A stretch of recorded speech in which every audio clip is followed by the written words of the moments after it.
তারই নেতৃত্বে কিন্তু তার এই উদ্যোগেই কিন্তু শাহবাগ তৈরি হয়েছিল। উনি পার্লামেন্টে দাঁড়িয়ে বলেছিলেন তদানীন্তন প্রধানমন্ত্রী, আমার দেহটা পার্লামেন্টে পড়ে আছে, মনটা আমার শাহবাগে চলে গেছে।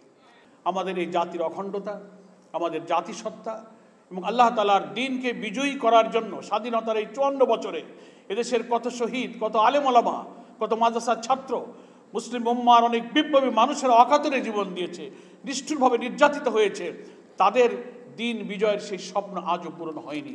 আমি মনে করি 24 গণ অভ্যুত্থানের মধ্য দিয়ে যে প্রেক্ষাপট এখন তৈরি হয়েছে, অন্তত মুসলিম উম্মার মধ্যে যে একটা ঐক্যের পরিবেশ তৈরি হয়ে আমরা আমাদের জীবনের সেই লালিত স্বপ্নের দিকে এগিয়ে যাচ্ছি, আজকের এই আয়োজন সেই স্বপ্নকে আরও সফলতার দিকে এগিয়ে নিয়ে যাবে ইনশাআল্লাহ।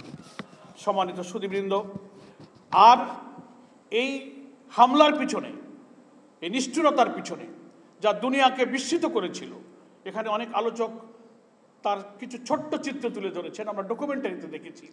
এটা বিস্ময়ের ব্যাপার, একটা সরকারের প্রধান কত নির্লজ্জ মিথ্যাচার করতে পারেন।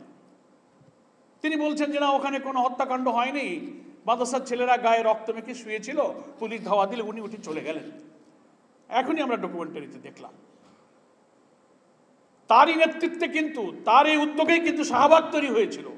উনি পার্লামেন্টে দাঁড়িয়ে বলেছিলেন তদানীন্তন প্রধানমন্ত্রী, শাহবাগে যখন নাস্তিক মুরতাদদের উত্তরসূরিরা এইভাবে মুসলিম উম্মার বিরুদ্ধে একটা জমায়েত করলো, তিনি ওখানে বললেন আমার দেহটা পার্লামেন্টে পড়ে আছে, মনটা আমার শাহবাগে চলে গেছে। এবং এই শাহবাগীরাই এখনো থেমে যায়নি, তারা এখনো কিন্তু ছাই চাপা দেওয়া বারুদের মতো বিভিন্ন জায়গায় বিস্ফোরণের ষড়যন্ত্র করছে।